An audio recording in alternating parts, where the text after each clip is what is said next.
Hey, what's up, everyone? Welcome to No Ifs Andor Buts, our Andor after show. We're finally doing this. We've been struggling to play catch up after Japan and Celebration with jet lag. We got con crud. A lot's been going on. We probably still sound very stuffy too. A little bit. We're Jensen says we're a minute late. I hit go live at 4:03 and 55 seconds, my friend. I was watching it. I was like, we have to go. We have to go right now. And I almost also played the intro video for Skeleton Crew that we had. Oh Which yeah. would have been kind of funny. Some piratey music on by default. I had to swap all of the branding, all of the background and the border, everything that the wonderful Brian Ward makes for us. Mm-hmm. But we're here. We're finally going to talk about the first arc of Andor season 2. I feel like a lot of people are still struggling to get over this con crud.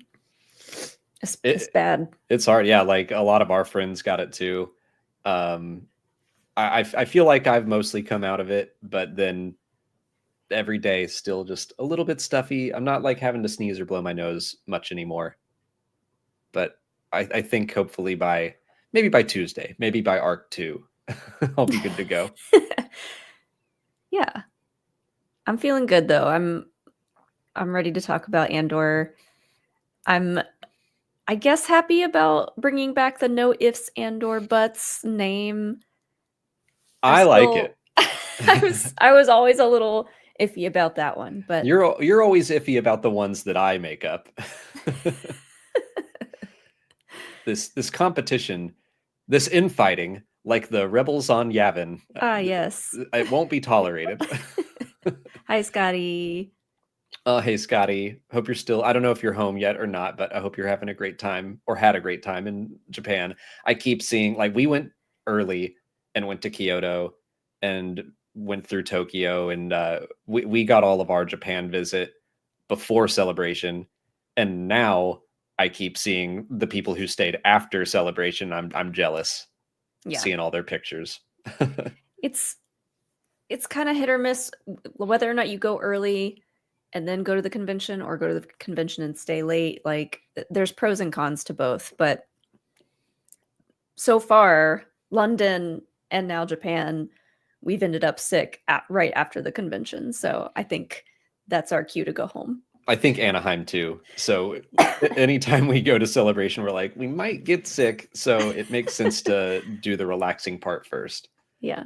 But I think we feel good. We just sound sick still. Anyways, let's talk about Andor. Okay. So I've gotten all of my thoughts and feelings out there, put them into the world already, but wanted to give Molly a chance to talk, and we'll discuss through the arc, and then of course we'll answer questions here in the chat. You don't have to send a super chat, but it's always appreciated, and it'll get it into the queue, and we'll go through those after we talk for a bit. But just what were your overall reactions to the first 3 episodes, and then we'll get a little more granular. I liked it a lot. It's, going into this show, we knew it was going to get more and more intense, and it definitely delivered that. I feel like a little bit of Cassian's stuff with these first 3 episodes felt a little bit slow for me, but now that we've seen the first 3 episodes a couple of times, it works so well, and I like the back and forth of like showing how like disjointed and messy the rebels are compared to how organized the Empire is with the Ghorman stuff. They know exactly what they want to do, how they're going to do it, and then showing that juxtaposed to Cassian being like, we're on the same side, being so frustrated with the rebels on Yavin. I love that reveal, by the way. Yeah, I did too. I was not expecting that. Reveal. I don't know why.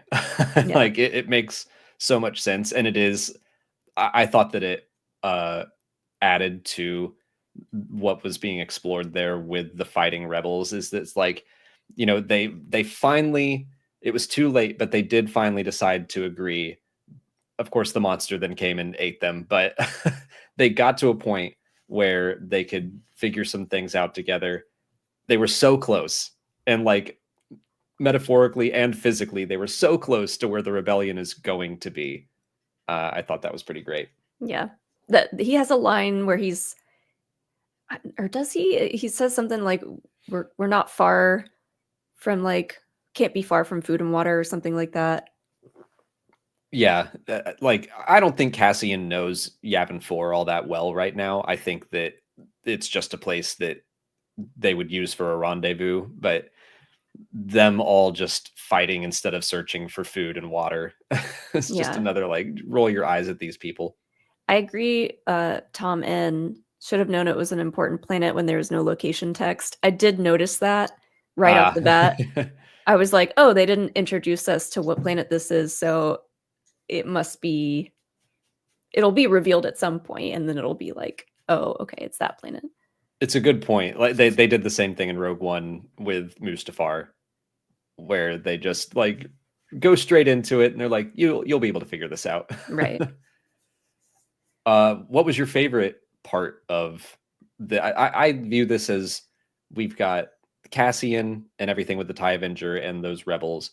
We've got the stuff on Mina Rao, we've got the wedding, and we've got the Empire and everything they're up to. So of those 4 storylines, what were your favorites? Mon Mothma and the wedding stuff definitely is Same. top tier. Like every time it cut to Chandrilla, I got excited because not only was it gorgeous to look at, the costumes, the sets, the like one shot following Mon walking around. It was beautiful to look at, but heartbreaking at the same time, just to go through that whole 3-day, however many day experience with Mon Mothma as she's kind of just realizing there's nothing left here for her. This is it. Like she has one less try to like get through to her daughter, her trad wife daughter. And she can't do it. So she has that moment of release at the end where she's just drinking and dancing her feelings out, and that was really cathartic to see. Yeah, I loved that, but I think my favorite part of my favorite storyline, the wedding stuff, was everything with Tay Kolma. Mm-hmm. I was like so delightfully disappointed in him because I liked him a lot in season 1. I was like, oh, this guy is like rich, clearly has some power, but he's still like, I think you'll find my politics are a little strong for your taste, Mon. Yeah. But then the second those politics start to affect him and mess with him and his wealth, he starts to whine and he starts to basically blackmail her, and just like sitting there clapping knowing that Luthen was near, I was like, oh, you're gonna get yourself so killed. My dude. Right. As soon as things are not working out for him how he wants, as soon as he's realizing he's not profiting from this anymore, he's like, oh, this isn't what I want, and now I'm going to assert dominance to try to get my way and to get what I want. And Mon is like, come on, man, you're killing me. He's like the people that say they're what now I'm trying to they're fiscally conservative but socially progressive. Like Yeah. those are the people that will say that, oh, we're all for all of this stuff, all these social issues, we want to fight for that, but I'm going to prioritize my own personal wealth first and foremost. It's like that. I just wasn't expecting that from you, Tay, but Yeah. it made, I just knew it was going to be such a fun storyline. And every time it cut to Luthen just like staring daggers at him, I Yeah. loved it. And that conversation between Luthen and Mon where he's kind of like, I can't just let this be. Yeah. Something has to be done about this. Mm-hmm. That was fun to watch, but also heartbreaking to just poor Mon, man. Poor She Mon. she needed those shots. Even her childhood friend, Tom N asks, what do you think they'll do without Tay's funding? I think from what Tay said in the episode that it's all been taken care of. Tay wasn't there to fund things. Tay was there to help launder money, basically. Yeah. To hide some of the stuff that Mon had done. I think Mon had enough wealth. She just said she was having trouble accessing it. So Tay stepped in, did this favor, and I think still helps move some things around, but it's not his money that he's putting forth.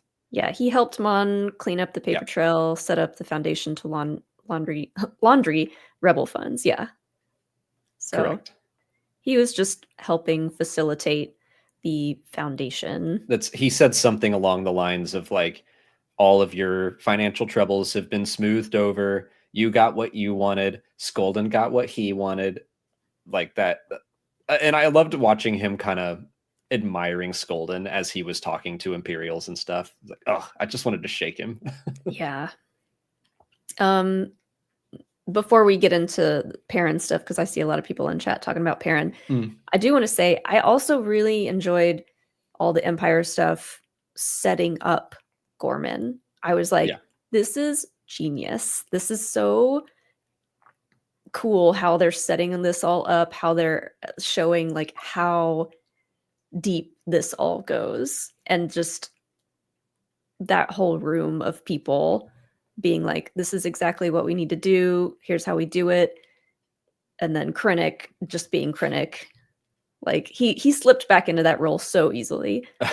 It's funny, Ben Mendelsohn, I've seen a couple of interviews with him and like Denise Goff, and he said something like his first couple takes were a little rough. He was like, they were way too mustache twirly and like too animated. And Tony was like, he said Tony had to tractor beam me in, like, let's reel it into this side of the universe. Yeah. And but yeah, I would never have guessed that. He seemed I was so happy to have him back in episode 1. I thought that maybe we were going to build to Krennic again, but nope, he's there from the start. I think it's really smart to tie Ghorman to the Death Star, because we know we're building to the Ghorman massacre. We're building to the Death Star, obviously, and in trying to figure out what the Death Star even is. So this kind of, it puts both of those situations into one storyline, that whatever happens on Ghorman can be investigated as part of the Death Star. Right. But yeah, I'm glad that they are building up to the massacre, because it's something we all know is coming. Tony Gilroy has straight up said, like, yeah, that happens. We know it happens in 2 BBY. So getting to take some time to slowly ramp up to it is just going to make it better/worse. Yeah, showing how many angles they're attacking it from, and like planting the seed of, haven't the Ghorman people always had this air of arrogance to them, and just like slowly planting these seeds to then facilitate exactly what they want to happen is like so masterfully done and so evil. And even tying that back, they mention everything from season 1, that they were like, remember when the shipping lanes were shut down, and like, did an Imperial inspector really have to die? It's like, oh yeah, just seeing how they built up to this moment over the course of both seasons is great. Let's talk about the TIE Avenger a little bit, because we jumped. That was super fun. I like that they front loaded the episode with a mission. It's kind of like an Indiana Jones style thing. They really got to start these shows off with a bang. You got to bring people in with some action. It's a very serialized thing to do. Is like, let's just, like Raiders of the Lost Ark, throw you into the very end of the last mission that he's been on. And I'm sure that there was a lot of setup to get to this TIE Avenger, and then getting to not only catch up with Cassian and have like a really cool moment with Nia, like a quiet, tense exchange, which I love that this show has all of these just small bit characters who A, act their asses off, and B, are just so memorable and get you caught up on everyone's feelings so fast. Yeah. That was great. She was great. She was great. And I love how this scene immediately sets the tone for, okay, season 1, everything that happened in season 1 has taught Cassian to be who he is in this scene. He's confident. He's like, he knows exactly what to say and what to do. And he's kind of like, he's very different from the Cassian that we meet early in season 1. Right. And so we see the lessons that he's learned through Luthen and how efficient he's starting to become. We get all the cool, solid thematic stuff with his character, and then we just dive straight into, all right, now let's steal this thing and have it be funny but also tense and exciting, getting to see all those weapons being used, like the Gatling blaster and whatever that kind of super laser thing was. Yeah, just so fun. The whole scene is so quintessential Star Wars because it obviously looks very Star Warsy with the TIE Avenger, but the comedy aspect of it all, of like the build up to that moment where he like floors it basically, but goes in reverse. It's like the perfect amount of comedy for a very serious moment like this, and just like how clumsily he ended up getting out of that place was, and we hilarious. Get our, I think, second ever live action shit in Star Wars. Very appropriate. Yeah. Anyone else would say the same thing in that situation. Very well earned shit in Star Wars.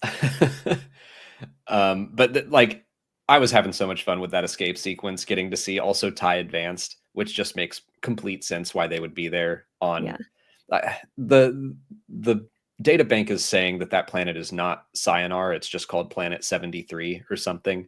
But the Sienar was just like the location.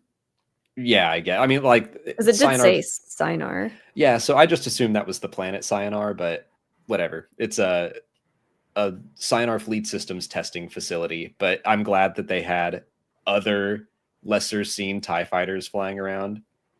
It's like Andor doesn't do a ton of the Easter eggs and the references or whatever you want to call them, but when they do, I'm like, man, that's fun, and it makes perfect sense. It makes sense for this Sienar facility to have these pristine, brand spanking new prototypes, and like, the more expensive models, or the more rare models that we don't see as much.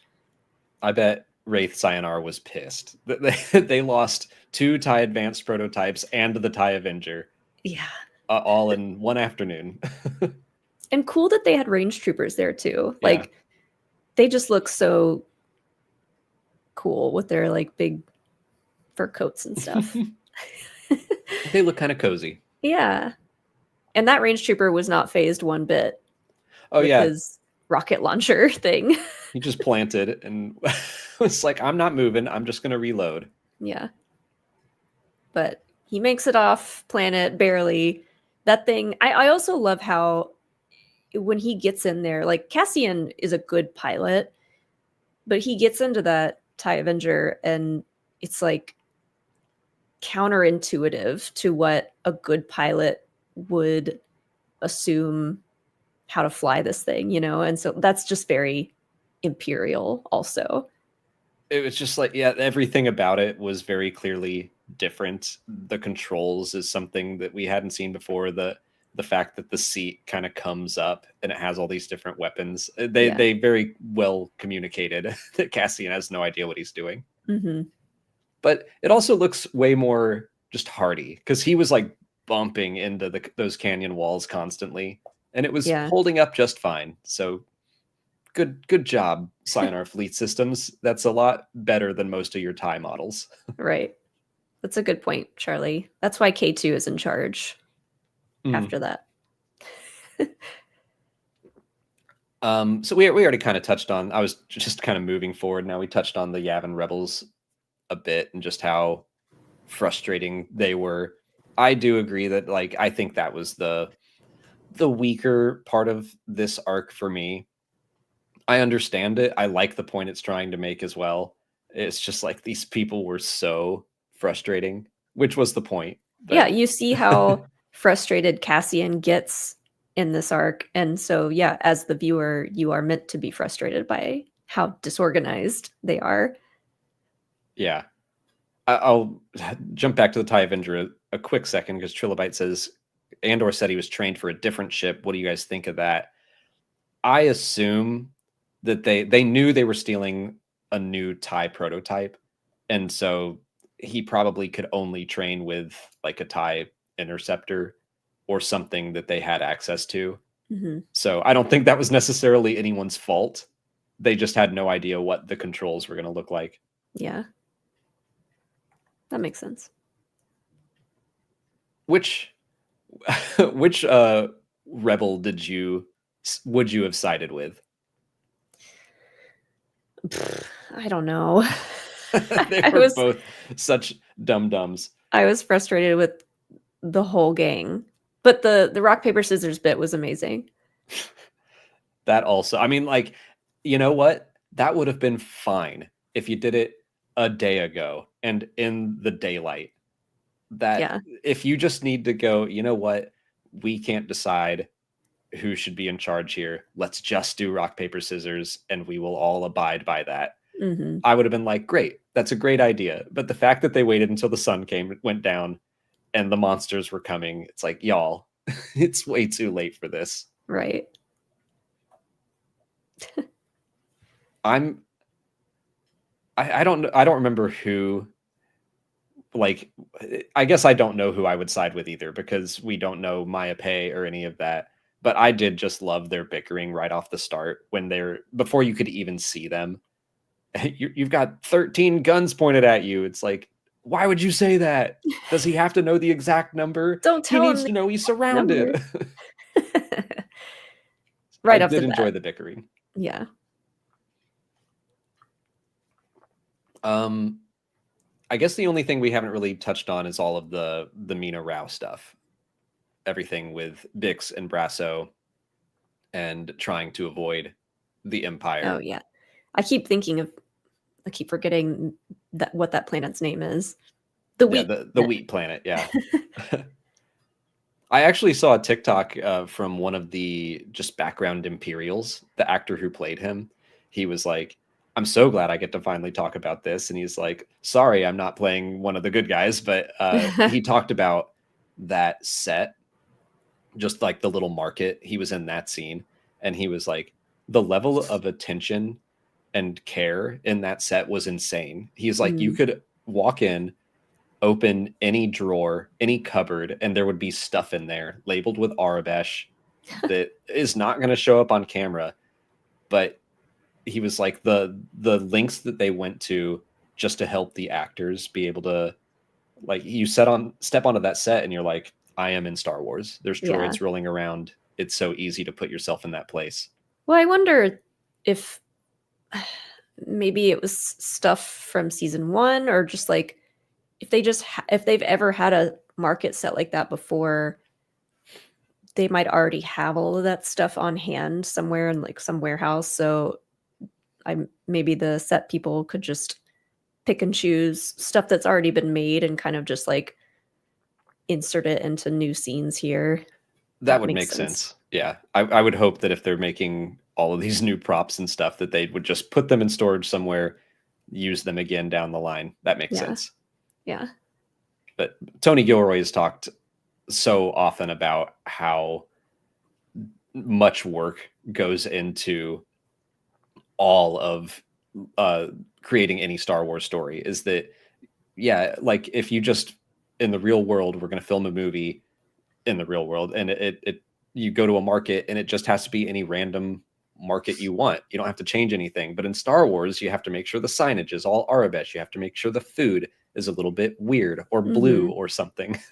It reminds me of Aldani. The sheep on Aldani just like had extra horns. I love that was just like a real thing. They're like, we're just going to go get some mutant sheep. Yeah. Boom.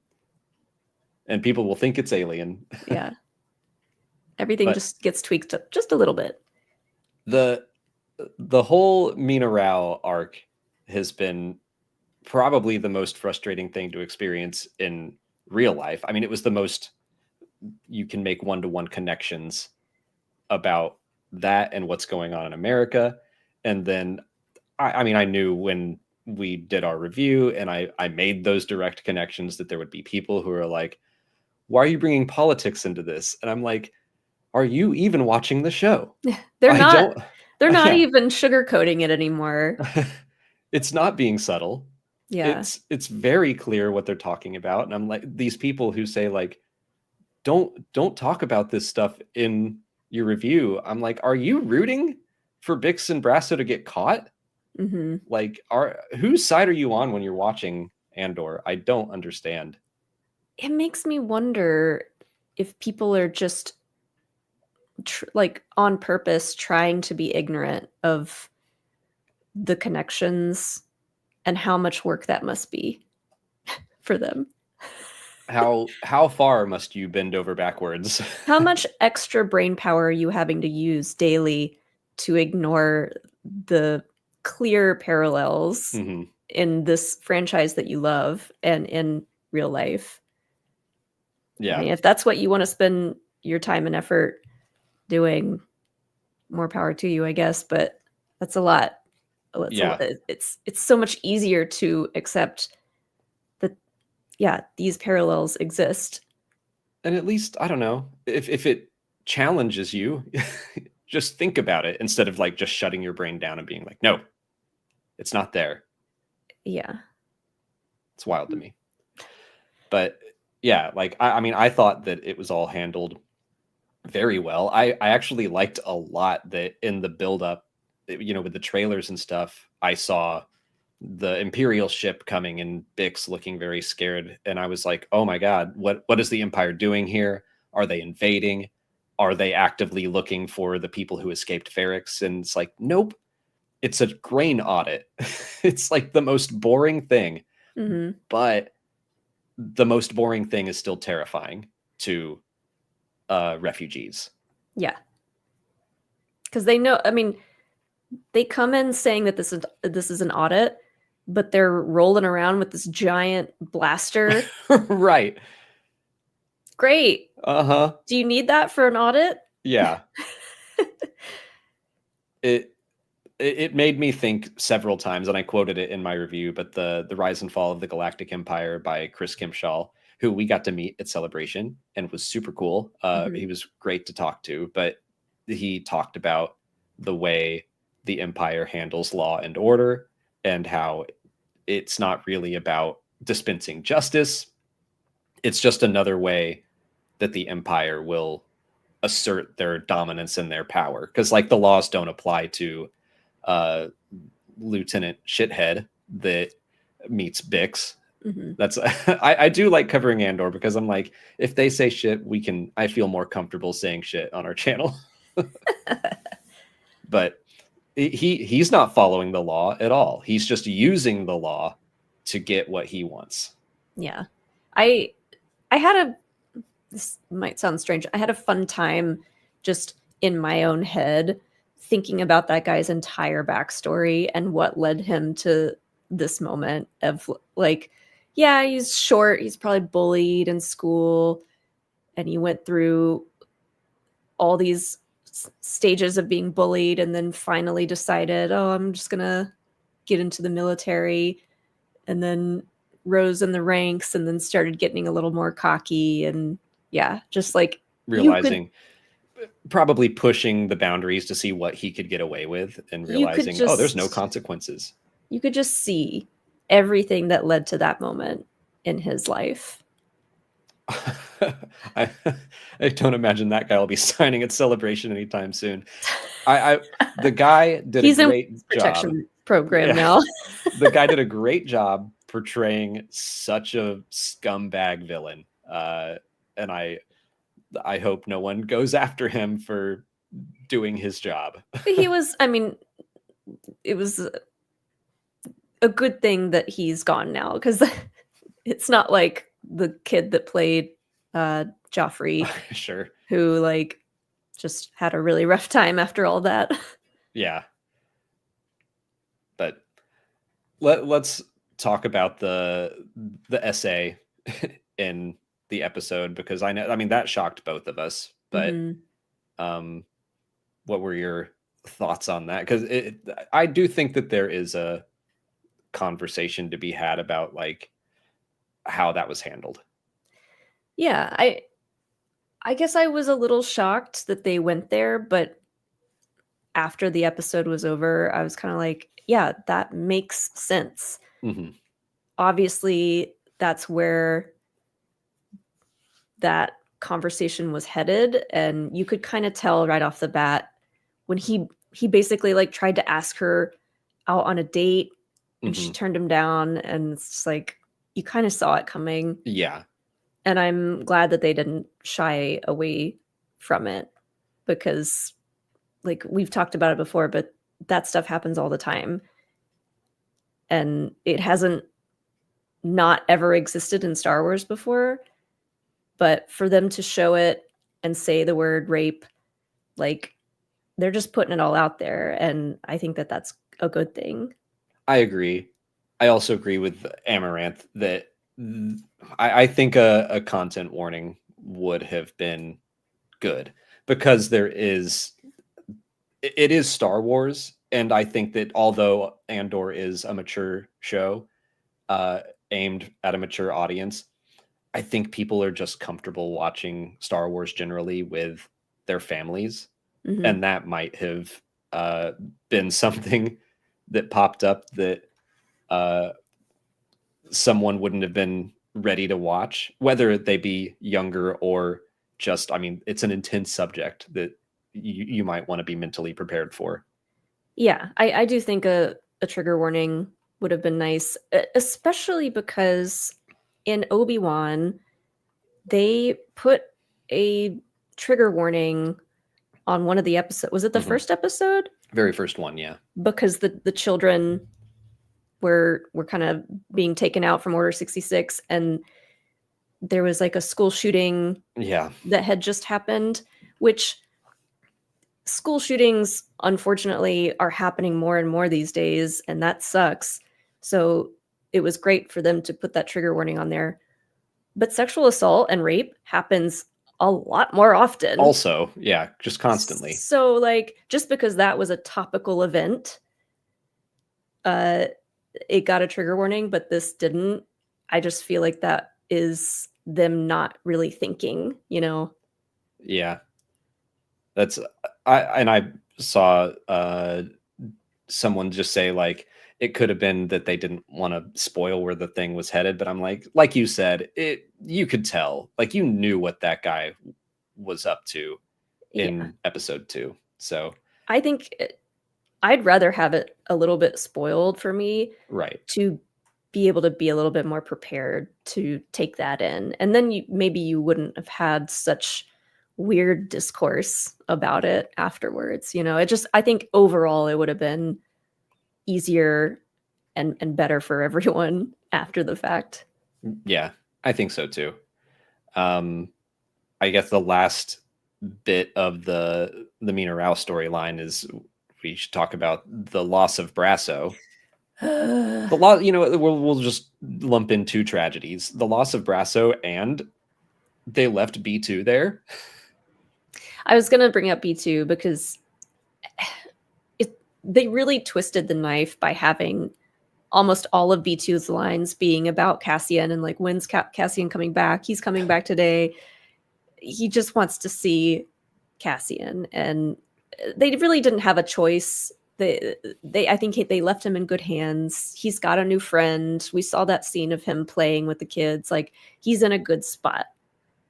But it still was very sad. He never gets to hang, like he says in the season 1 finale, just I never got to see you. And like, I guess sad. we can assume, it's been a year. It seems like they've all been living on Mina Rao for a good while. So I think that there were some good times for B2 and Cassian. They probably ran around their farm and had a wonderful time. We just didn't get to see it. That's my headcanon, is that Mm-hmm. B2 got some good solid FaceTime in with Cassian. Yeah. The fact that they had to wrap up this season in what, 12 episodes? Yeah.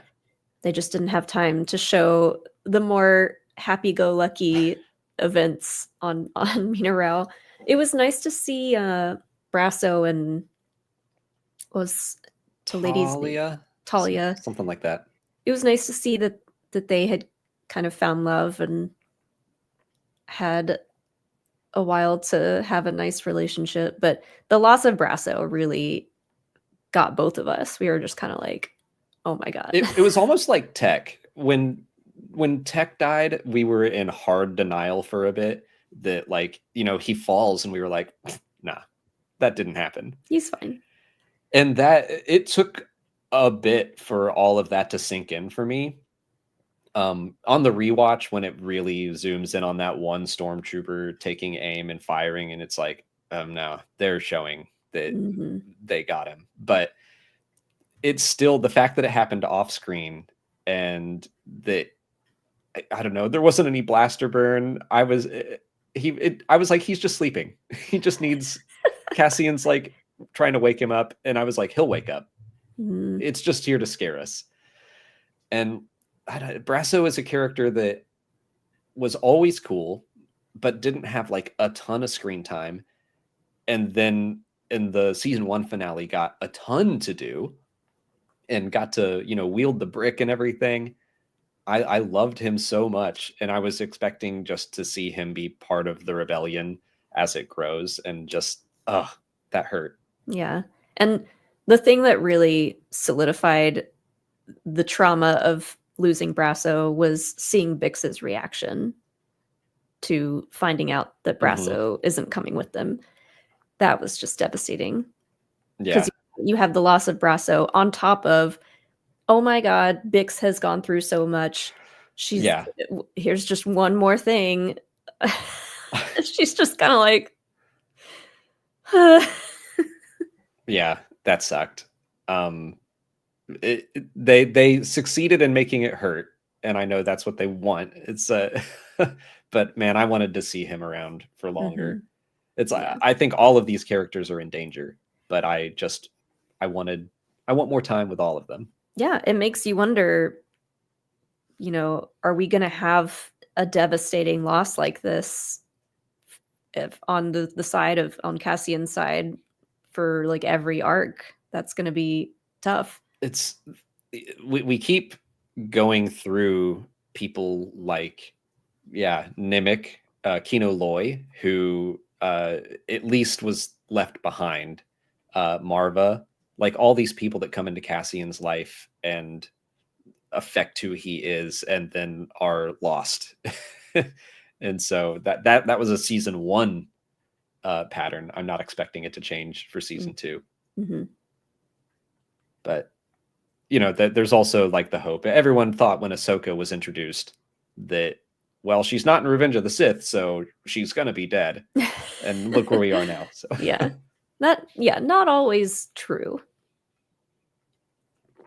I guess we can talk about the Mothma, the finale of the wedding. And I know people wanted us to talk about Perrin at some point, and we went all the way. We went the long way around, and we can talk about Perrin a little bit more. But how are you feeling about him now that we've seen these 3 episodes? It makes me really want to read Mask of Fear, because I know there's more of Mon and Perrin's relationship in that book, and I'm just like so curious about that now. Yeah, they're very interesting. I still think he sucks, but it's one of those, like when he gave his speech, it was one of those moments where I was like, I like the content of the speech. Given the context of who's saying it, I have some thoughts, but him talking about, you know, just like when life is difficult and joy is not something that always is easy to find. And so when you do find it, you should take it. Like it goes into what Mon and Vel were talking about on the hike, that, like, we also need to enjoy life when we can. That they were talking about kind of Cinta and how she's all about the mission, and Mon was kind of being critical of that. The leader of the Rebel Alliance is like, yeah, but we also need to take care of ourselves. Yeah. And so to hear Perrin saying something similar was interesting. I mean, it didn't make him any more likable to me, just because I'm like, yeah, this all makes sense. Why aren't you doing this? Like, why aren't you better at this? If he's just putting on a show. Yeah. Like, I think that he actually is great at finding joy, but that's all he does. Well, willful ignorance. Yes. Giving him joy, I guess. Yes. That he searches for joy and wants to ignore the rest. He doesn't want anything. Why does everything have to be boring and sad? Yeah, he thinks Mon is such a wet blanket, and Right. I'm like, come on, man. It's like, well, she's fighting for everyone to be able to find joy. Yes. And come on, Perrin, like, it's easier for you to find joy when you're wealthy and have status and power. Right. So that, I like what you're saying. It's a little rich coming from you. Exactly. Yeah. From him, it's kind of like, yeah, of course you have that ability. You're a rich white man, Even in Star Wars, that counts for something. But for people who haven't read The Mask of Fear, it is a book that is written for fans of Andor. Like, that is on the back cover, I think. And Perrin and Mon are in it. It takes place like immediately after Revenge of the Sith. And Perrin is interesting because I think he is much cooler back then, but as everything just continues to pile up with the Empire, I think he just shut down and chose to hunt for joy and chose to ignore the pain and suffering around him. He's because they talk about in season 1 that Perrin, I think they do, that Perrin used to be a firebrand, I think is the word. Firebrand, yeah. So he used to be more on the level of Mon and her thinking, but he's the perfect example of like what can happen to someone once they get more power and more wealth. They get comfortable, and then they don't want to do anything to help anyone else anymore. It's just about, how do I make myself comfortable? And I'm ignoring the rest because what am I going to do? Yeah. It's easier to just stop caring. But then it's too many people have done that. And it's like all down to Mothma. Mothma's the only one that seems like she cares in that room, and Luthen and Clea. But and she's trying to explain that, like, I'm trying to use my platform and my status for good and like to help the people that need help. Yeah. I did see someone point out we hadn't talked about Dedra and Syril together. Right. So that's, I think, one more. Yeah. What a messy little duo. What a freaky little couple. What a couple of freaks. Yeah, I do. I'm glad that we got to skip the early days of their relationship, but I really like watching it now. To go from like all of the emotions that Dedra was feeling in that closet after being almost killed and then saved by her stalker. Like, that couldn't have been the simplest of moves into full-on relationship. But I'm like, I'm cool to skip that and we can just be here. Yeah, such a weird, complicated mix of dynamics going on here, but we're here for it. It's entertaining. Well, just real quick, I'll say thank you so much, Mohammed, for insanely generous super chat. Said Andor's back, and so is my favorite weekly live stream. Thank you. Thank you, Mohammed. We're excited to be back. Hope excited to talk about this show. Yeah, there's lots to talk about.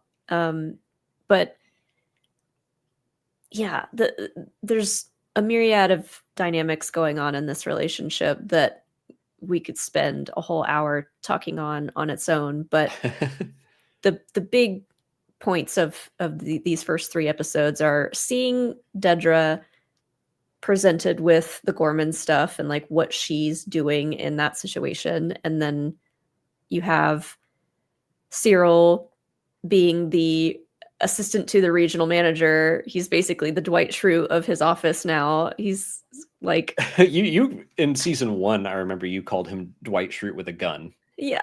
And I was like, he's still there. Yeah. And that scene was great. And then the two of them having a meal with Edie Karn was just like, it's gonna go down as like one of the greatest scenes of Star Wars television. I do want to jump back to him being the regional manager or whatever, because I remember the trailer had that line of like, there's a future here for those who dare, and it showed him in his like office attire, and so I guessed that it was something that he read on like a motivational poster. It's in the pamphlet in the break room of that office. There's a loft cat like hanging from a wire or something. Hang in there. But just the way he said it, I was like, this sounds like just some stupid corporate bullshit that he is repeating. And then when we got the scene, I was like, it does feel exactly like that. I was kind of pleased that he's just, there's a future here in the Bureau of Standards for those who dare. Like, he doesn't really care where he's at as long as he is serving the Empire and like hunting down the people that want to hurt Imperial protocols or whatever. Yeah. I feel like we've all encountered that kind of person, whether or not it was in school or at a job. There's always some tryhard that is taking the job way too seriously and doing it to the point where it's making everyone else's lives miserable. And that is Syril. Charlie says, I love a classic audible gulp from the new employee. This scene, I'm trying to remember how many times I've watched these episodes now, like 3 or 4 times, but every single time, I don't know why, their discussion, their back and forth reminds me of Andy in Parks and Rec talking to the shoe shine person that temporarily replaces him. Oh, like, yeah. Just taking the job so seriously. And I'm like, this is so silly. I need to go back to that scene because that, I don't know, Andy's attitude and Syril's attitude felt very similar. But I mean, when you think about it, you think about the things that Syril has gone through in season 1 and like the events that he witnessed and was a part of on Ferrix. Someone that went through all that might turn into that kind of person at their regular old office job, you know, like they might just be like stuck in that mindset, having war flashbacks, you know. What's the fact that he just has learned nothing. Like, he has the same tenacity, and he's like, I'm just gonna keep doing this. Yeah. But yeah, the dinner scene was wonderful. I love Edie so much. Like, she's a nightmare person that I would hate in real life, but watching her is delightful. She is so good at being Edie Karn and like being that kind of mother.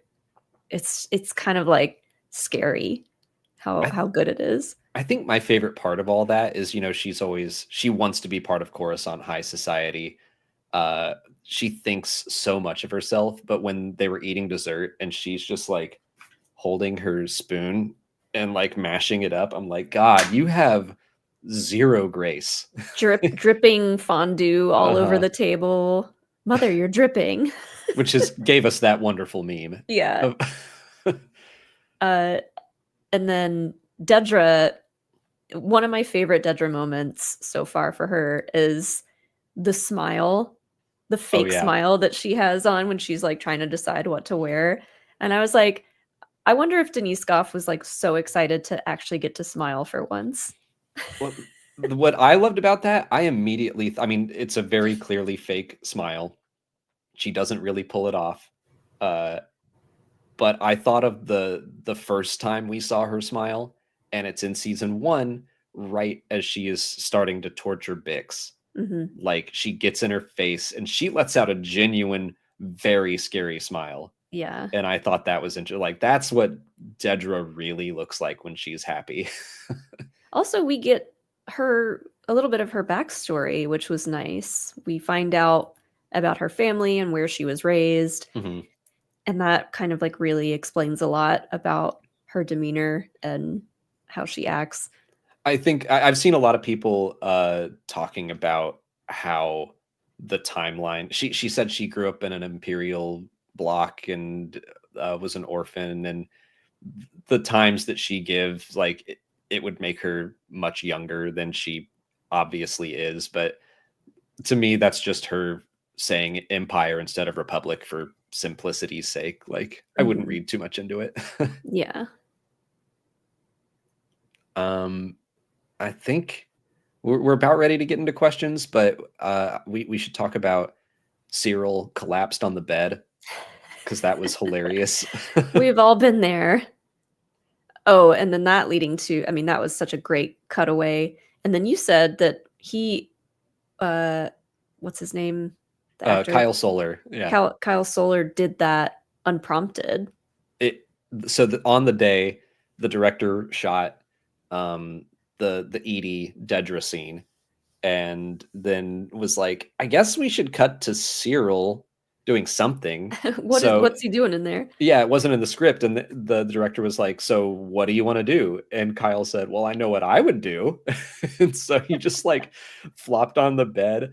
But the way his legs are, like, he's all twisted up, it's so funny. He's got it's like it's almost one leg on the bed and one leg on the ground. It's kind of like he's still in the moment, but he's trying desperately to get away from it, you know? He does look so dead, like just so defeated. It's one of those in movies when someone falls from a great height and then like they're just kind of, their bodies are twisted up on the ground. It's like, that's what it reminded me of he just like fell on the bed and let his limbs land however. Yeah.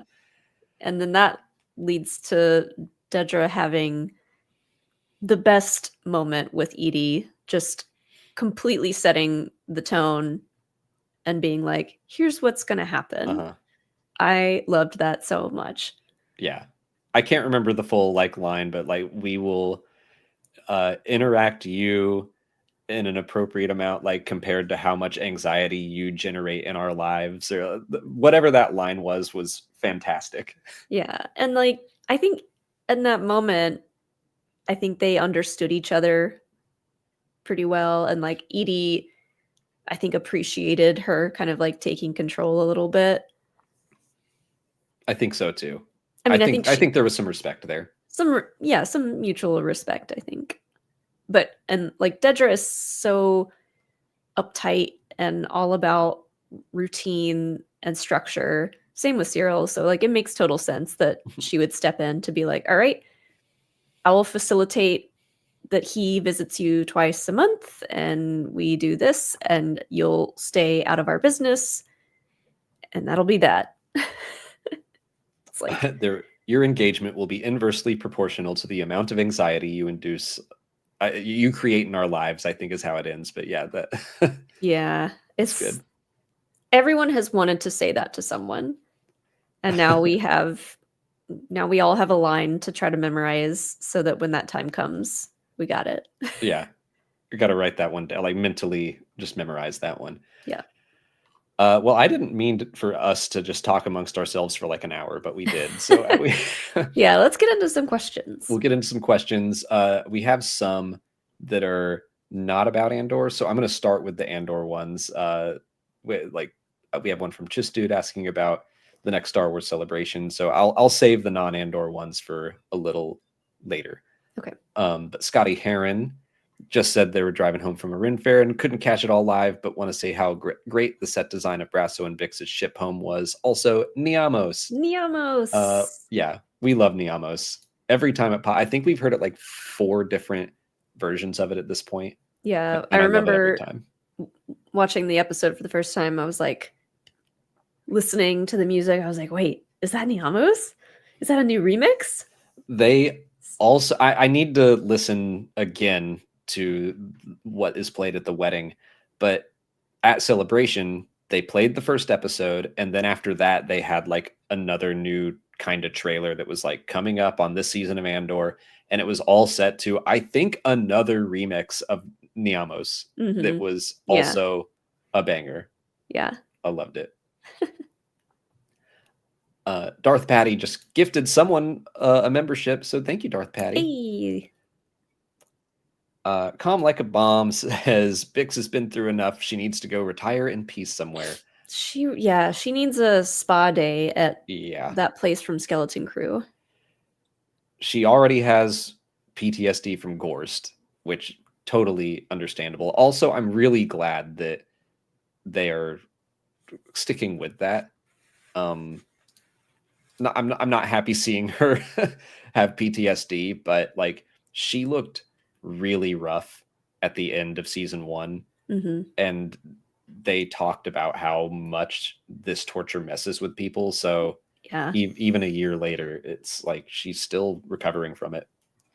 Yeah, it's not like seeing Han Solo get tortured and then he just gets right back up and is kind of like, they never even asked me any questions, and then he's fine afterwards. You know, it's like they set that torture device up in a way that they're kind of like, people usually aren't okay after this. Do you think Han was still like sore from the torture after being unfrozen from carbonite? Or maybe he was able to heal like while in hibernation?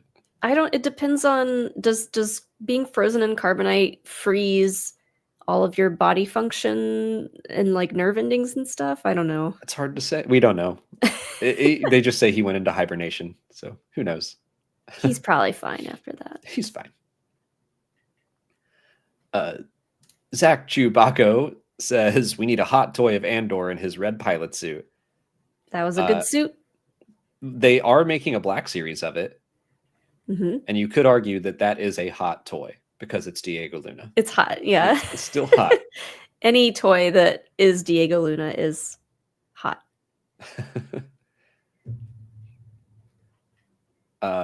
Samuel Rogers says the Empire casually planning genocide over tea and biscuits was truly horrifying.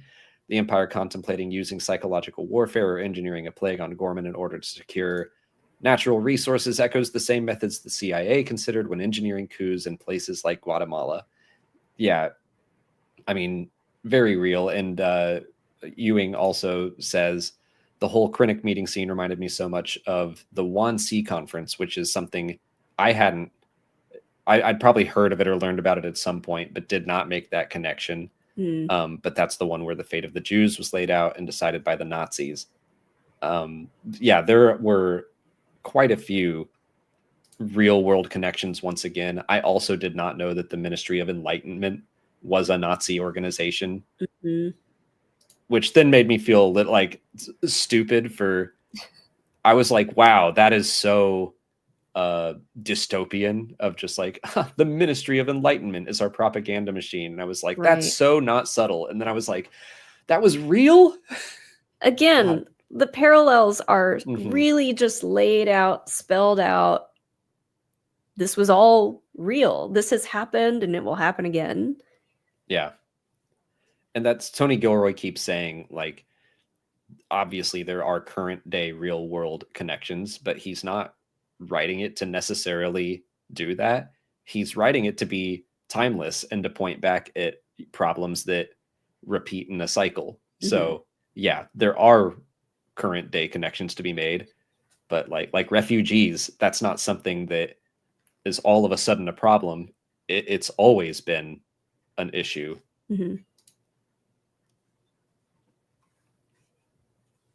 I'll let you bring up the next one. I've been like dominating the question. Sorry. Let's see. Oops. Nostradamus, aka Power Rangers Explained. Party people, the new name is due to my insane corrects predictions involving wrestling. John Cena is a 17x champion, by the way. Okay. Good for John. Thank you for that. Good to know. Bones McCoy. Oh, go ahead. Says, how do you compare B2 playing with the kids with Grogu doing the same on the ATSD swamp planet. Both were adorable. Aw. B2 looked like he loved it. I did love that. It was nice to see B2 happy, obviously. Yeah. I may have just gotten rid of one of the super chats on accident. We both clicked it at the same time. Oh. How do I compare them? I mean, yeah, both adorable. B2 finally getting to like let loose a little bit and have some fun and not be so sad and depressed was nice to see. We saw it in the trailers and we were like, oh my god, B2 has a friend. I liked him just running around basically playing tag. I mean, I think Scotty J-Ro compared him to a dog on a farm. It's like, yeah, he did seem that way. Yeah. I mean, he's always basically been a dog. He has his little dog charging bed and everything. Right. I love this. Nick L says, Drunk Mon Mothma is my new Glub Shido. Yeah. She's I've seen people are always asking me to do a Mon Mothma cosplay, which I'd love to do, but I can't sew. And so unless someone wants to make me that orange dress, I don't know that it's going to happen. But and then you do that at Dragon Con? That would be a perfect Dragon Con cosplay because drinking and dancing is what we do there. So if you do Mon Mothma, I will do the disco droid that plays Niamos. All right, deal. Justin T. Mars says, hearing a lot of concerns about the content of the show. Yes, it's serious and raw, but many need a reminder that the Empire and brute force is bad. Yeah, apparently some people need a reminder. It's not even that people need the reminder anymore. It's people are willfully ignoring that it's real and bad. Like they just don't. They want so badly to keep their entertainment separate from real world problems that they're willing to just be angry about it. Yeah, and like I do understand sometimes the people who are like, I watch Star Wars for a bit of escapism and a bit of fun. And I think that no matter what you're watching in Star Wars, there are always messages in all of them. Mm-hmm. But some it's easier, like The Mandalorian, it's a little easier to just be like, wow, this is a lot of fun to watch. And I can use it to get away from some very real world problems. But if you were watching Andor season 1 at all, then you know that this is not like the escapist show. Yeah. I mean, the story of Andor it's kind of already been written in a way because we know everything that happens before this and we know what happens after this season of television. So the story is all there already. It's not like we can ignore the political aspects of it. Right? Like we just can't tell Cassian's story without it. Well, it's interesting that that Tony Gilroy, when he came in to do the show, was very much like, we're gonna scrap everything that they had been working on. Because the original plan, according to him, was they were gonna do a Cassian K2 show, basically. And it would be a new adventure every week, and it probably would have been more like The Mandalorian, and that it was just gonna be a fun time. I don't think The Mandalorian is just a fun time. I think that it also has deep messages that it puts out there. But Andor is like very specifically about these things. And yeah, Tony said, I wanted to tell the story of how and why someone becomes a revolutionary that is willing to give their life for the cause. Yeah. It's the better story to tell. Yeah, I agree. And like you said, we have The Mandalorian for silly fun and adventure. Yeah. And it's like I say stuff like that. I'm not trying to talk down to The Mandalorian. No. I prefer Andor. I think it's the better show, but I also completely see the value in watching The Mandalorian and just like it being more fun and exciting and more pulpy. Like that's also very much what Star Wars is. We need both. We Yes. need a healthy dose of both. Yes. Agreed. Balance. That's what Star Wars is all about. Dark and light balance. Samuel Rogers sent in another one, says, we really need a weekly fashion review because so much storytelling is done through the costumes.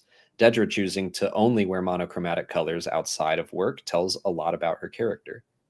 Yeah, she's not one for color, is she? The Empire is, very where we do a lot of whites, a lot of blacks, a lot of grays. That's about it. And that just goes to show that she has no real life outside of what she does for the Empire. Yeah. Yeah. Okay, so I agree, though. There are some incredible costumes in this first arc. So what was your favorite costume? Easily just all the wedding costumes on Chandrilla. Anything Mon wears, especially the like white dress with the like metallic multi-strap chest piece. I'm trying to find exactly that. Was that at the wedding or was it? All right, there's their hike. Also, the first outfit that rad. You see her in was great. Yeah, that's a great one. That one's good. Just the way that they do kind of like the asymmetric neckline outfits for her and the cape, the shoulder capes. That dress that I wore to the Andor premiere, this season 1, had those like shoulder cape pieces because I was like, this is very Mon Mothma. I'm still looking through other costumes, but yeah, everything they put on Mon Mothma is incredible.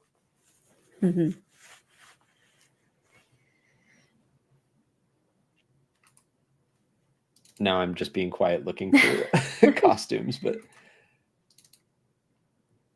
I'll say I loved what Luthen was wearing too. I loved getting to see him out of the antique shop. Yeah. And being very not spy Luthen, but like the second I heard his voice from off camera, I was just so happy.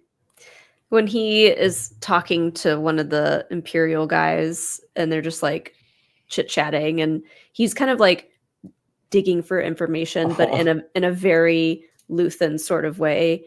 He's kind of like, oh, where is everybody going? Big eyes. Like, yes, he's very disarming and just like so goofy that you're like, oh, I can tell this guy anything. He's harmless. Like, if he asked that with a straight face, people might think he's prying. But because he asked it in that way, they're like, this guy just wants all the tea. He's just a weirdo pushing for conversation, but okay, whatever, man. Yeah. He knows how to play that room. That's just knowing that he was going to be at the whole wedding. I loved all that. And trying to figure out like what's going on with Cassian at the same time. I just like watching him pop back and forth between like the gravelly classic Stellan Skarsgård voice and then like, oh, hello, it's me, Luthen. Yeah. I love like the reason that he's there too, that massive Rakatan Empire statue or whatever it was. It's just like that's also very Star Warsy. Yeah. So funny to me that Andor is the thing that keeps bringing up the Rakatan Empire. There's a lot of history there and like history with Chandrilla, so that it makes sense. It's just like of all of the projects to be referencing specifically that. I think it's funny. Yeah.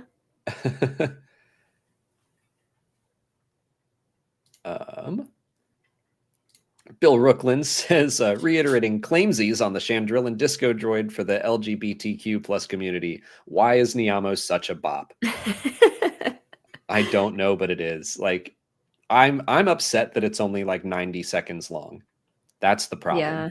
But it can be played on a loop, and it doesn't really affect how great it is. You're right. Like, Star Wars just put that video out of Mon Mothma dancing to that Niamos remix for A full hour. a full hour, and I was like, this is what we need. Uh-huh. We need a crash out anthem because of what's happening in the world. I remember putting, I think it was the year that Andor first came out. We host a New Year's party for our friends, and Molly always puts together like a music video compilation from. You basically just create all of the music that we're going to be listening to and dancing to that night. And I'm a vibe curator. Yeah. Party vibe curator is my official title, so I take that job very seriously. But that year after Andor, I made an Andor music video set to Niamos, and I was like, here you go, please put this in there, thank you. And it was a hit. Yeah, we got a one-way out chant going.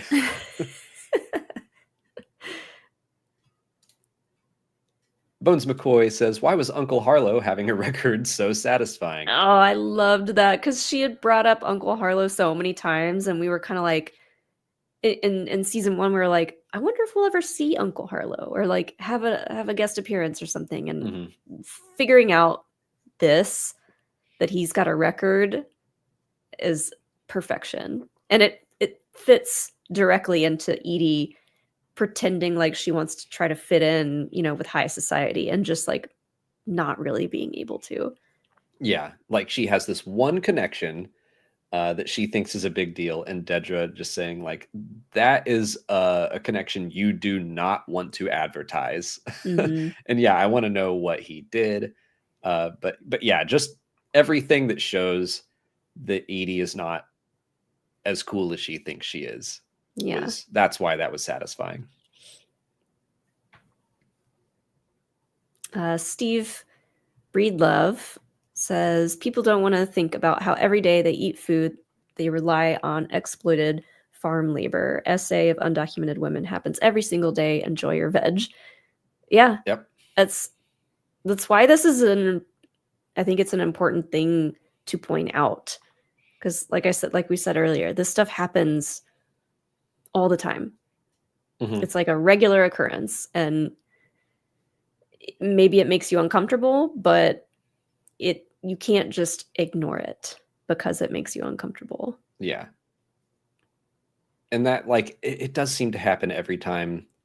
I'm trying to remember what it was, but I remember people complaining about something that made them uncomfortable. I think it was last year in a Star Wars show. And I'm like, why does everyone complain about discomfort, like, in their show? It's like, it's just such a weak thing to be like, it made me uncomfy. Yeah, because people, I mean, so it goes back to the fact that, like, people not wanting politics in their Star Wars or whatever, it's like, they want to know what's coming. They want to know what to expect with something like Star Wars that's been around since the 70s. And it's like, a lot of people have just had this very general idea of like, this is what Star Wars is. And if it's anything other than that, they're like, ew, it's bad. It's like, no, it's just different. Yeah. I mean, there are people that use Star Wars as like a comfort show or series or something, but like that, if it never does anything different, then it's not going to grow. And that's like, discomfort causes growth. And that's, I think some people just don't want to grow. Yeah. It's like, no. Go to therapy. Yeah. Everyone go to therapy right now. Leave the stream. Let's all go. I'm going in the morning. It will become very apparent that, like, as soon as you start talking to a therapist, it's like, yeah, you have to talk about the uncomfortable things to learn and grow and make your life better. Yeah. What does RuPaul say? Nobody's going to love you, and if you can't love yourself. Yeah. It's that. Why? Either if you can't go to therapy, you can't afford therapy, watch Drag Race. Yeah, there Easy you go. as that. I mean, RuPaul has good advice. Oh, for sure. Nadia Akins says, so what would be the couple name for Dedra and Syril? Daryl? Sidra? I love to hate these characters, and their unky weird is giving me the ick, but I'm a hopeful romantic, so I feel happy for them. There were some words in there that I didn't understand fully, but that's okay. Dedril. I like Dedril. Dedril kind of sounds like it sounds like it shouldn't exist. Uh-huh. Dedril. I like Dedril. Yeah. Roger says, where does Luthen get all these artifacts? Could there be an archaeologist named Dr. Afra out there? We talked about that way back in season 1. We were like, what if there's a connection there? That would be awesome. It would be fun. Because, I have no clue. I am curious to know, was he always an art dealer and then decided, you know what, I'm going to fight the Empire? Like, was he someone that came from wealth and status, or was it the other way around and he worked his way into becoming an art dealer? But that sounds way harder to be like, I'm going to fight the Empire. Now I need a cover, and now I need to build a reputation for myself as a very good art dealer. Mm-hmm. And when did he find the time to go on an adventure with Skolden? That's what I want to know. An adventure, yeah. It's a way for him to mix history, knowledge of history and high society. So it's kind of the perfect cover for someone like him, because it's like people in high society will come in and out of the shop, and like it's not something that is in their everyday lives, but it's something that is part of high society life, being able to go to like a fancy high-end art dealer. Yeah. So, and then just like shoot the shit with people. It is such a fun cover because like everything in that art gallery that he has is like from a subjugated world. Mm-hmm. And like one of the art pieces back in season 1, he's talking about how like it's inscribed with a language that doesn't exist anymore. Like, huh? Mm-hmm. How'd that happen? Yeah, what happened to those people and their language? Bones McCoy, thank you for another super chat, saying, seconding the weekly fashion analysis show idea. I've pivoted to technical theater in the past year, and it's given me such an appreciation for the stories that are told by things like costume design. Mm. That's something like I've never ever been good at interpreting. I don't think I should try more. I mean, it's fairly easy to point out, but it's also something that we could spend a lot of time on, just really dissecting stuff like that. Yeah, it's one of those things that I know it's affecting me subtly, like Dedra and her monochromatic costumes. It's just not something that I think to look at and go like, oh, that's what the costume is saying or what the set design is saying. Yeah, it's something I should try to do more with. Like, I guess you could say with Mon Mothma's looks, with how ornate and complicated the necklines are, and there's just like multi-layers of a lot of different fabrics, and so that could just help portray that like Mon Mothma is spinning so many different wheels and having to play all these different characters in one, and kind of like she's splitting herself in all these different directions, so the multi-directional necklines can kind of like portray stuff like that. I think you could also talk about, and you pointed out how many shots in the first 3 episodes are shot like through doorways, especially like the one of Brasso sitting on the ground surrounded by stormtroopers. You know, if that were an all outside shot, then it would feel open, but it's shot from the inside, so it makes everything feel more cramped and prison like. So much of Mina Rao is, I mean, it's this beautiful planet, and it's huge, wide open spaces that invoke this feeling of freedom. But then when the Empire comes in to do their audit, we start seeing shots through doorways where it's like, yeah, the Empire comes in and it puts walls up immediately around these people, and they are no longer free. And I remember there was a shot of Mothma, I think, talking to Tay, and it's kind of shot through a screen of some sort that kind of make it look like bars. But I was thinking, maybe all of these ornate costumes feel constricting a bit, like it's building off of the whole she's trapped vibe. Because then when you compare what she's wearing in Rogue One and in Return of the Jedi, just like simple flowing robe, that's it. Like that could be another element of her liberating herself. Yeah, she's shed some layers. She's shed her having to spin all of these plates. She's just like, I'm just gonna wear my white muumuu because I got stuff to do. She sheds the complicated clothes. She cuts her hair. Let's get down to business. Right. Matt Morris, thank you for the question. So do we think that DJ Ball Droid is the same model as the Torture Ball Droid from A New Hope or Dr. Ball from Robot Chicken?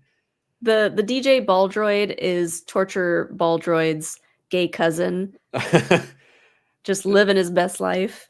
I would love it if, they're the other ball droids know that one of their own has become a DJ and they're like, ugh. He's like. So I did not think of this until Blast Points pointed it out to me. But the DJ ball kind of looks like the Death Star. Actually, let me see if I took a good picture of it. I think maybe it was Joseph. Ken or Joseph mentioned that as well in their Force Center review. I have not. I'm about halfway through their review. Let me find this picture. But like, basically, it kind of looks like it has those solar dishes. The way it kind of like, there it is, rises up to the top of the room and everyone's kind of like dancing underneath it. Yeah. And like the speakers, obviously there's more of them, but it does kind of look like the Death Star in Rogue One, especially when it's like approaching Jeddah and it's upside down. Yeah. And everyone's reflected in this thing.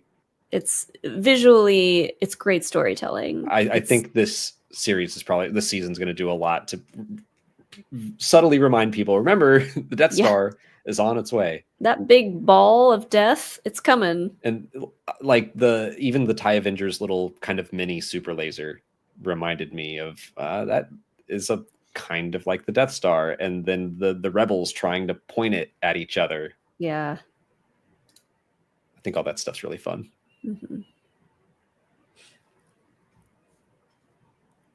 Gabriel says, is it possible for Hera and the Ghost Crew to appear in Andor? It is possible. Possible? Because we have that episode of Rebels Secret Cargo where we see Mon after her escape from the Senate. So that could come up. I think that it's more likely that we would get just the Ghost, kind of like what Rogue One did, or Chopper rolling by. Like, I don't think we're going to see the Ghost Crew. Yeah.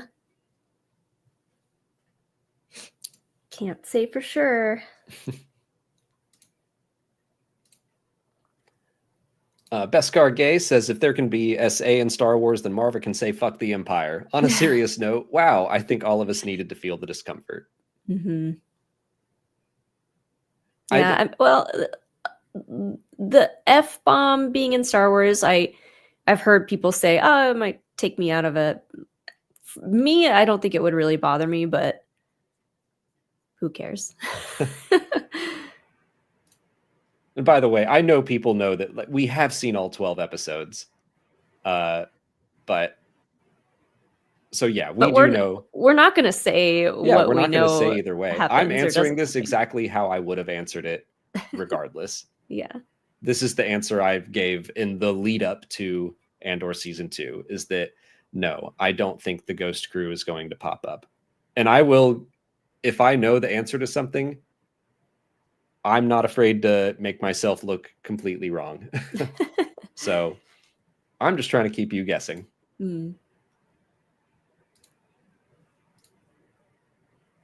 Recovery Hacker, thanks for being a member of the 603rd. Colleges and universities offer sliding scale and even free options for talking with a therapist, both online and in person. Niamos. That's a good point. I like using Niamos as just like a little exclamation point. Right. Like Excelsior.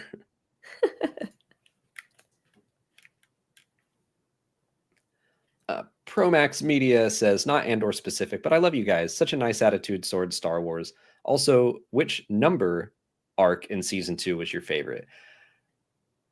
Now I'm like, okay, I don't know if I want to answer that. We're not going to say that. Sorry, but like I do know my answer, but I don't want to color anyone's viewing either way. Yeah. Like, I'll say this, it hasn't come up yet. How about that? I'll say this, all 4 arcs are good. Yeah. Like, there wasn't an arc that disappointed me. Mm-hmm. But I do have a favorite. Yeah. And I'll talk about it when it's out, I guess. Yeah. Or at the end. When the time comes. Yeah. At the end. Yeah. Chris X Drew asks, do you think there's a chance that Luthen has taken Tay captive, or did he for sure have him axed? Oh, like seeing Cinta to me is like, that dude's dead. Yeah, like Cinta being involved tells us that like she's taking care of it. She is the one that's built up in season 1 to be like, I saw her as just a full-on angel of death. Like, yeah, she's kind of an assassin at this point. Once you see her, you're like, yeah. I thought that Luthen was going to do something at the party to poison Tay, or like, oh my God, tragedy struck. But so when I saw him walking out, I was like, oh, Tay's just going to get away. Oh no, he's not. He's definitely not. I'm glad that they didn't do anything to Tay at the wedding, because like they needed that to go well. Cinta Kaz, our lesbian Grim Reaper, our sapphic angel of death. Yes, exactly. And we love her.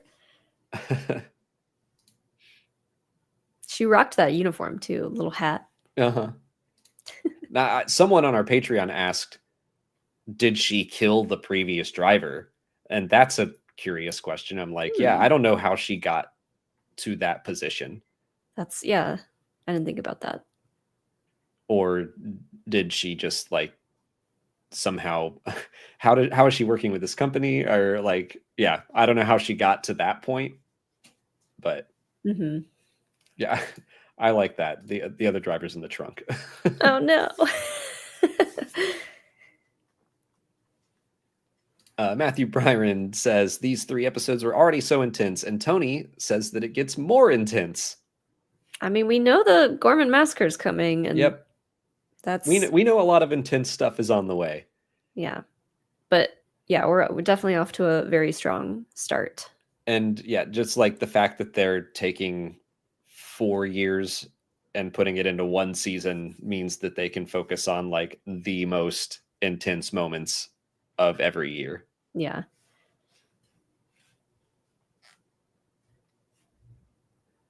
HD Rock says, did Andor give away most population sizes of planets by saying Ghorman only has 800,000 people? I realize there are exceptions. Y'all rock. Thanks, HD Rock. I think it's just it depends. Like, I would not expect Tatooine to have 800,000 people. No. sparsely populated, Yeah. according to Maul. Ghorman seems like it has the cities where people are, that's where people are centralized, and then a lot of the rest of the planet is dedicated to the Gorlectopods, The and spiders. yeah, and their industry. Mm-hmm. But I think it's different for every planet. Yeah, I can't wait to get to the Ghorman stuff.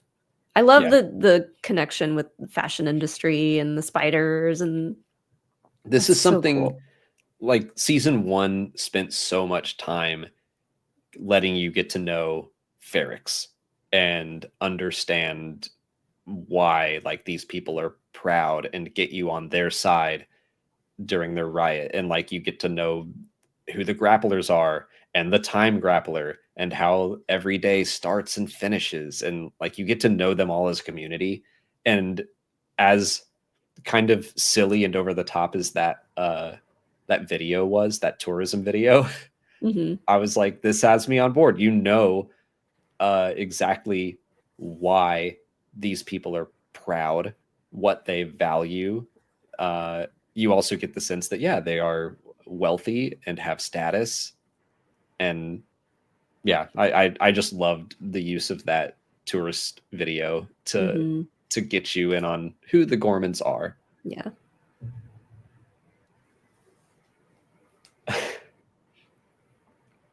Oh, I saw you start it, but I was going to go ahead and pull it up. Ken Knapsack says, hi, do you think Biggs will appear in the series wearing his black cape outfit and then say, I've got to go talk to my friend Luke? And then that'll lead to a Disney Plus series about Biggs and Luke? I like that Luke is Biggs's friend in this scenario. Yeah, he is. No big deal. Biggs Luke Skywalker, is the star. You mean Biggs Darklighter's friend? His dweeby little friend from Tatooine? That little kid that complains all the time? Yeah. We can only hope. Yeah, Andor is all set up for Darklighter, a Star Wars story. The one that literally everyone has been asking for years. Honestly, like, who needs Star Wars Starfighter when you can have Star Wars Darklighter? It's so close. It's right there. But I don't know.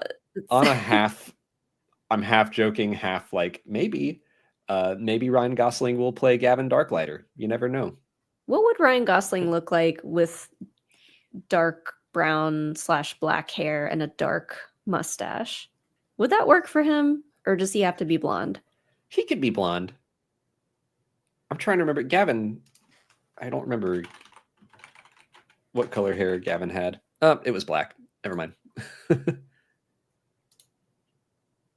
But yeah, I'm holding out hope. Ryan Gosling playing a Darklighter. Yeah. Matt says, do you think these Ricotta mentions over both seasons will build up to an appearance in the Dawn of the Jedi movie? They did actually like set a timeline, which I was not expecting them to do. I noticed that, and that took me out for just a second because I was like, wow, they gave an exact year date or whatever, and it's like exactly what they're kind of trying to set up for Dawn of the Jedi, and I was kind of like, okay. But no, I don't think that's going to directly play into that, but maybe. I don't either. It's possible, but yeah, I'm not expecting. I think the Dawn of the Jedi movie is going to be a much kind of like tighter. Well, I say that, but I think Mangold did say he wanted it to be like a biblical epic. So can't wait. Maybe.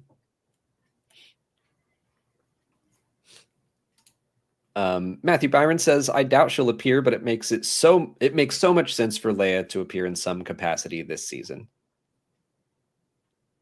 Well, everyone yelled at us for talking about Hera, so I'll just say nothing this time. Yeah. What a fun comment. Thank you so much for your super chat. I wish we could talk about it. Mr. Doctor says, couldn't watch live. Glad to see you two are back in action. We're operating at like 75%. I think I'm like at 80. On our way there. We're improving. I'm a couple steps in front of Molly. Yeah. Nostradamus says, was I the only one who didn't realize that was Cinta? Also, space Uber / Lyft. It was such a quick moment, but the look exchange between her and Vel, yeah, kind of sold it. So yeah. Gabriel sent in another super chat. Thank you, but it doesn't have anything attached to it, so I'll keep an eye out for a question if you have one. But I think we just about covered everything. Yep. I did say I saved one final super chat from or comment from the very beginning from Chistude5, who asked, "What are your thoughts and feelings for the next Star Wars celebration in 2027?" Glad to not have to travel as far. Yeah. We'll see what the convention center is like. We've heard mixed things about it, so could be interesting. But it's a big convention center, so I think that's good. I'm excited no matter what. I'm glad that that probably means our good friends at Force Center will be there. That will be we'll be hanging out with Ken and Joseph and Jen, and all of our other friends out in LA. All that matters is that it's a shorter flight for Alex and Molly. And we know lots. Wow. Yeah, wow, rude. Aw. Well, now we have to make plans, I guess, for find a hotel. Well, we're not asking for permission. We know a lot of folks in LA, so that has us very excited to see a lot more friends. And yeah, I'm just excited for, the 50th anniversary, which also it's kind of crazy that our first celebration was for the 40th anniversary. So we'll have been doing celebrations for 10 years at that point. Oh my gosh. So that's fun. Yikes. But yeah, I think it'll be big and fun. There will certainly be stuff about Starfighter there. Hopefully they'll have a lot of big news to drop, but also I think George will be there. I think George will be there. I think just taking some time to celebrate the Star Wars franchise as a whole, not just A New Hope. But you think we could get George on our panel? No. If I'm being honest.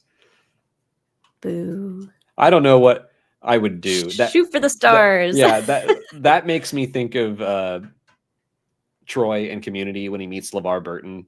I'm like, I don't know if I could handle that. Mm-hmm.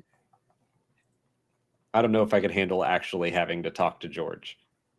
I think I would just shut down. I would enjoy that, but I don't know that I would talk Star Wars with him much. I'd want to talk about whatever else is going on. Obviously, he would want to talk about the museum, so maybe we talk about that. I would just hide behind you, I think. I'd just stand there and be like... I would ask if he wanted to go to a quiet area and have some pizza or something. Yeah. Are you hungry? Do you need a snack? You want to go to a Sbarro? You want to go to a Sbarro? I do. We got a couple more while we were chatting there. So Mr. Doctor says Edie Karn got nerfed big time after that verbal lashing. Sad to see her go. I don't think that's the end of Edie.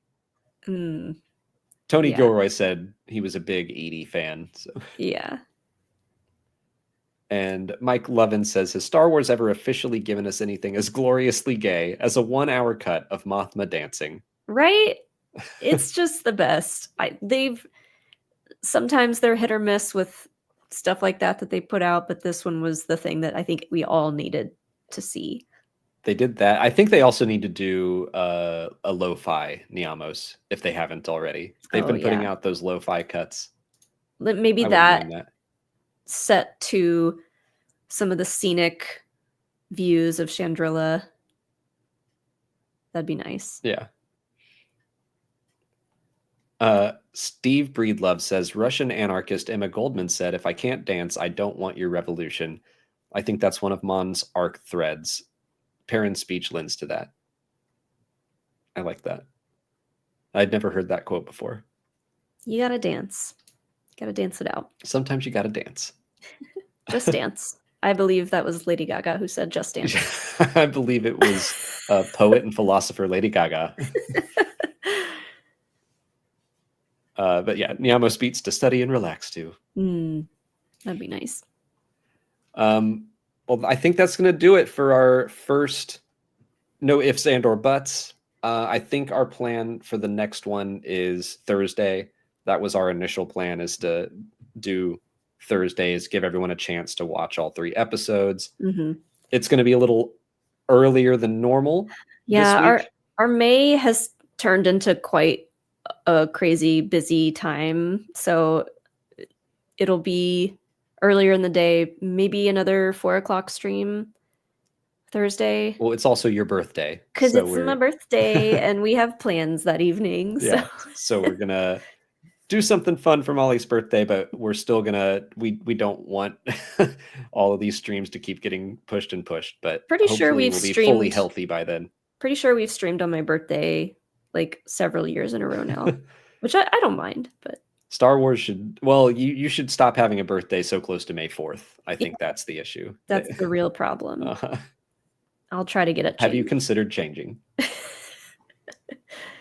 And something awful to leave everyone with. Dean says Edie needs to start dating Palpatine. They'd be a true power couple. Oh my God. And MC Lego Boy said, ew, no. Ew, no. I think that's the correct response. Not even Edie deserves that. Hey, Kelly. Kelly, I loved your ATST puppet. Oh, yeah. Everyone go check out... Not puppet. Marionette.